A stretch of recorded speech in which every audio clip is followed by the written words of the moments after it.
بنی اسرائیل بہت بزدل تھے، بہانے بنانے لگے، کہنے لگے ہماری تیاری مکمل نہیں، ہمارے پیچھے ہماری بکریاں کون چرائے گا؟ کوئی کہتا 400 سال سے زائد مدت غلامی میں گزری، فرعونی ہم پر غالب رہے، اتنا عرصہ ہم لڑائی کے قریب تک نہیں گئے، اب ہم کس طرح لڑ سکتے ہیں؟ اس پر موسیٰ علیہ السلام نے فرمایا اگر تم نے میری اطاعت کی، میری تصدیق کی تو بہت جلد فتح پالو گے، اس ساری مقدس زمین پر تمہارا قبضہ ہوگا، ایلیا تو تمہاری ایڑی کی نوک پر ہوگا، اللہ تعالیٰ نے اس جگہ کا قبضہ تمہارے مقدر میں لکھ دیا ہے، تم ہاتھ تو ہلاؤ۔ آپ کی ان باتوں کا ان پر کوئی اثر نہ ہوا۔ سورۃ المائدہ آیت 21 میں ہے، يا قوم ادخلوا الأرض المقدسة التي كتب الله لكم ولا ترتدوا على أدباركم فتنقلبوا خاسرين۔ اے میری قوم، اس مقدس زمین میں داخل ہو جاؤ جو اللہ نے تمہارے نام لکھ دی ہے، اور اپنی پشت کے بل روگردانی نہ کرو کہ پھر نقصان میں جا پڑو۔ اس پر انہوں نے جو جواب دیا سورۃ المائدہ آیت 22 میں ہے، قالوا يا موسى إن فيها قوما جبارين وإنا لن ندخلها حتى يخرجوا منها فإن يخرجوا منها فإنا داخلون۔ انہوں نے جواب دیا کہ اے موسیٰ، وہاں تو زور آور سرکش لوگ ہیں، اور جب تک وہ وہاں سے نکل نہ جائیں ہم تو ہرگز وہاں نہیں جائیں گے، ہاں اگر وہ وہاں سے نکل جائیں تو ہم خوشی سے اس میں داخل ہو جائیں گے۔ ان کا احمقانہ جواب سن کر بنی اسرائیل کے دو بزرگ یوشع بن نون اور کالب بن یوفا بول اٹھے۔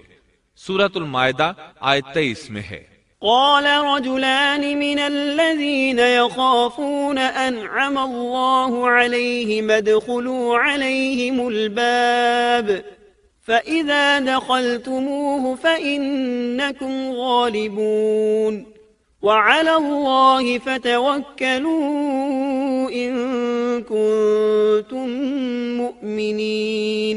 دو آدمیوں نے جو اللہ سے ڈرنے والے تھے، جن پر اللہ تعالیٰ کا فضل تھا، کہا تم ان کے پاس دروازے میں تو پہنچ جاؤ، دروازے میں قدم رکھتے ہی یقیناً تم غالب آ جاؤ گے، اور اگر تم مومن ہو تو اللہ ہی پر تمہیں بھروسہ رکھنا چاہیے۔ یہ ان کے لیے کس قدر آسان بات تھی، لیکن بنی اسرائیل کی 1 لاکھ تعداد میں سے کسی ایک کو بھی عمل کی توفیق نہ ہوئی، یہاں تک کہ 70 آدمی جو آپ کے ساتھ کوہ طور پر گئے تھے وہ بھی ٹس سے مس نہ ہوئے، حالانکہ اللہ تعالیٰ نے انہیں دوبارہ زندگی عطا فرمائی تھی۔ بڑی ڈھٹائی سے کہنے لگے، قالوا يا موسى إنا لن ندخلها أبدا ما داموا فيها فاذهب أنت وربك فقاتلا إنا هاهنا قاعدون۔ قوم نے جواب دیا کہ اے موسیٰ، جب تک وہ وہاں ہیں تب تک ہم ہرگز وہاں نہ جائیں گے، اس لیے کہ تم اور تمہارا پروردگار جا کر دونوں ہی لڑ بھڑ لو، ہم یہیں بیٹھے ہیں۔ یہ زبردست قسم کے گستاخانہ الفاظ تھے۔ ان کے مقابلے میں غزوہ بدر کے موقع پر صحابہ کرام رضی اللہ عنہم نے جو جواب دیا وہ تاریخ کے اوراق میں سنہری حروف میں درج ہے۔ جب نبی کریم صلی اللہ علیہ وسلم نے صحابہ کرام سے مشورہ لیا، انہیں خبر دی کہ قریش کا لشکر آ پہنچا، تو مقداد بن عمرو رضی اللہ عنہ کھڑے ہوئے اور عرض کیا، اے اللہ کے رسول، اللہ کی قسم ہم آپ سے وہ نہیں کہیں گے جو بنی اسرائیل نے موسیٰ علیہ السلام سے کہا تھا کہ تو اور تیرا رب دونوں چلے جاؤ اور لڑو، ہم یہیں بیٹھے ہیں، بلکہ ہم کہتے ہیں آپ اور آپ کا پروردگار دونوں لڑیں، ہم بھی آپ کے ساتھ لڑیں گے۔ اس ذات کی قسم جس نے آپ کو حق کے ساتھ مبعوث فرمایا ہے، اگر آپ ہم کو برق غیمات تک لے چلیں تو ہم راستے والوں سے لڑتے بھیڑتے آپ کے ساتھ وہاں تک بھی چلیں گے۔ کتنا عظیم فرق ہے موسیٰ علیہ السلام کے صحابہ میں اور نبی کریم صلی اللہ علیہ وسلم کے صحابہ کرام میں۔ یہ صورتحال دیکھ کر موسیٰ علیہ السلام نے دعا کی۔ قال رب إني لا أملك إلا نفسي وأخي فافرق بيننا وبين القوم الفاسقين۔ موسیٰ کہنے لگے الہی مجھے تو سوائے اپنے اور اپنے بھائی کے کسی اور پر کوئی اختیار نہیں، تو ہم میں اور ان نافرمانوں میں جدائی ڈال دے۔ چنانچہ اللہ تعالیٰ نے فوراً ہی بنی اسرائیل کے لیے ایک اور آزمائش اور سزا کا فیصلہ فرمایا۔ قال فإنها محرمة عليهم 40 سنة يتيهون في الأرض فلا تأس على القوم الفاسقين۔ ارشاد ہوا کہ اب زمین ان پر 40 سال تک حرام کر دی گئی ہے، یہ خانہ بدوش لوگوں کی طرح ادھر ادھر سرگرداں پھرتے رہیں گے، اس لیے تم ان فاسقوں کے بارے میں غمگین نہ ہونا۔ پھر اللہ تعالیٰ نے موسیٰ علیہ السلام کو حکم دیا کہ انہیں یہاں سے واپس لے چلیں اور قریب والی بستی میں داخل کر دیں۔ چنانچہ وہ چل پڑے، لیکن وہ بستی نہ آئی۔ سفر کرتے رہے لیکن پھر بھی خود کو وہیں کے وہیں پاتے۔ 40 سال اسی طرح گزر گئے اور وہ اس میدان سے نہ نکل سکے۔ اس میدان کو میدان تیہ کہا جاتا ہے۔ اس دوران البتہ انہیں کھانے پینے کا سامان مہیا ہوتا رہا۔ موسیٰ علیہ السلام کے پتھر پر لاٹھی مارنے سے 12 قبیلوں کے لیے 12 چشمے جاری ہوئے۔ سورۃ الاعراف آیت 160 میں ہے۔ وَأَوْحَيْنَا إِلَى مُوسَىٰ إِذِ اسْتَسْقَاهُ قَوْمُهُ أَنِ اضْرِب بِّعَصَاكَ الْحَجَرَ فانبجست منه 12 عينا قد علم كل أناس مشربهم۔ اور ہم نے موسیٰ کو حکم دیا جبکہ ان کی قوم نے ان سے پانی مانگا کہ اپنی لاٹھی کو فلاں پتھر پر مارو، پس فوراً اس سے 12 چشمے پھوٹ نکلے، ہر شخص نے اپنے پینے کی جگہ معلوم کر لی۔ 12 چشمے اس لیے کہ بنی اسرائیل کے 12 قبیلے تھے۔ یعقوب علیہ السلام کی نسل سے ان کے بیٹوں کے 12 قبیلے وجود میں آئے تھے۔ جب یہ کہیں پڑاؤ ڈالتے تو چشمے بہتے رہتے، کوچ کرتے تو پانی بند ہو جاتا، وہ اس پتھر کو اٹھا کر چل پڑتے، پھر پڑاؤ کی جگہ پر پتھر رکھ دیتے تو پانی جاری ہو جاتا۔ 40 سال اسی طرح گزرے۔ چونکہ وہ ایک صحرا میں تھے، وہاں سایہ نہیں تھا، سورج کی گرمی کی شدت تھی، آخر انہوں نے کہا اے موسیٰ اپنے رب سے دعا کریں کہ ہم دھوپ سے بچ جائیں۔ آپ نے دعا فرمائی، اللہ نے ان کے لیے سائے کا انتظام کر دیا۔ اللہ تعالیٰ سورۃ الاعراف آیت 160 میں فرماتے ہیں وَظَلَّلْنَا عَلَيْهِمُ الْغَمَامَ، اور ہم نے ان پر بادلوں کا سایہ کر دیا۔ اسی طرح جب انہیں بھوک ستاتی تو ان کے پاس بے شمار پرندے آ جاتے۔ اللہ تعالیٰ سورۃ الاعراف آیت 160 میں فرماتے ہیں وَأَنزَلْنَا عَلَيْهِمُ الْمَنَّ وَالسَّلْوَىٰ، اور ہم نے ان پر من اور سلوہ نازل کیا۔ ان 40 سالوں میں کچھ اہم واقعات بھی پیش آئے۔ ان میں سب سے مشہور قصہ گائے والا ہے۔ ایک دن وہ لوگ نیند سے بیدار ہوئے تو انہوں نے اپنی قوم کے بڑے افراد میں سے ایک شخص کو دیکھا کہ اسے قتل کیا جا چکا تھا۔ قاتل کا کھوج لگانے کی کوشش کی گئی لیکن کامیابی نہ ہو سکی۔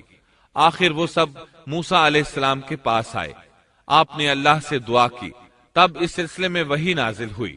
اللہ تعالیٰ سورۃ البقرہ آیت 67 میں فرماتے ہیں وَإِذْ قَالَ مُوسَىٰ لِقَوْمِهِ إِنَّ اللَّهَ يَأْمُرُكُمْ أَن تَذْبَحُوا بَقَرَةً قَالُوا أَتَتَّخِذُنَا هُزُوًا قَالَ أَعُوذُ بِاللَّهِ أَنْ أَكُونَ مِنَ الْجَاهِلِينَ۔ اور موسیٰ نے جب اپنی قوم سے کہا کہ اللہ تمہیں ایک گائے ذبح کرنے کا حکم دیتا ہے تو انہوں نے کہا ہم سے مذاق کیوں کرتے ہو؟ آپ نے جواب دیا کہ میں ایسا جاہل ہونے سے اللہ کی پناہ پکڑتا ہوں۔ موسیٰ علیہ السلام نے انہیں بتایا کہ اس سلسلے میں اللہ تعالیٰ نے ایک گائے کو ذبح کرنے کا حکم دیا ہے۔ وہ کہنے لگے بھلا یہ کوئی عقل کی بات ہے؟ مسئلہ قتل کا ہے اور آپ گائے ذبح کرنے کا حکم دے رہے ہیں، آپ تو ہم سے مذاق کر رہے ہیں۔ آپ نے فرمایا مذاق کرنا تو جاہلوں کا کام ہے۔ انہوں نے جو جواب دیا وہ سورۃ البقرہ آیت 68 میں ہے۔ قالوا ادع لنا ربك يبين لنا ما هي قال إنه يقول إنها بقرة لا فارض ولا بكر عوان بين ذلك فافعلوا ما تؤمرون۔ انہوں نے کہا اے موسیٰ دعا کیجئے کہ اللہ ہمارے لیے اس کی ماہیت بیان کر دے۔ آپ نے فرمایا سنو وہ گائے نہ تو بالکل بوڑھی ہو نہ بچہ بلکہ درمیانی عمر کی نوجوان ہو، اب جو تمہیں حکم دیا گیا ہے بجا لاؤ۔ اس پر وہ بولے قالوا ادع لنا ربك يبين لنا ما لونها قال إنه يقول إنها بقرة صفراء فاقع لونها تسر الناظرين۔ وہ پھر کہنے لگے کہ دعا کریں کہ اللہ بیان کرے کہ اس کا رنگ کیا ہے۔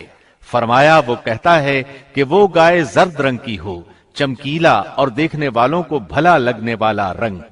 اس پر انہوں نے ایک اور سوال کر دیا۔ سورۃ البقرہ آیت 70 اور 71 میں ہے۔ قالوا ادع لنا ربك يبين لنا ما هي إن البقرة شابه علينا وإنا إن شاء الله لمهتدون۔ قال إنه يقول إنها بقرة لا ذلول تثير الأرض ولا تسقي الحرث مسلمة لا شية فيها قالوا الآن جئت بالحق فذبحوها وما كادوا يفعلون۔ وہ کہنے لگے کہ اپنے رب سے دعا کریں کہ وہ ہمیں اس گائے کی مزید ماہیت بتائے۔ اس قسم کی گائیں تو بہت ہیں، پتہ نہیں چلتا، اگر اللہ نے چاہا تو ہم ہدایت والے ہو جائیں گے۔ موسیٰ نے فرمایا کہ اللہ کا فرمان ہے کہ وہ گائے کام کرنے والی، ہل میں جوتنے والی اور کھیتوں کو پانی پلانے والی نہ ہو، تندرست اور بے داغ ہو۔ انہوں نے کہا اب آپ نے حق واضح کر دیا۔ گو وہ حکم قبول کرنے کے قریب نہیں تھے، لیکن انہوں نے اس کو مان لیا اور وہ گائے ذبح کر دی۔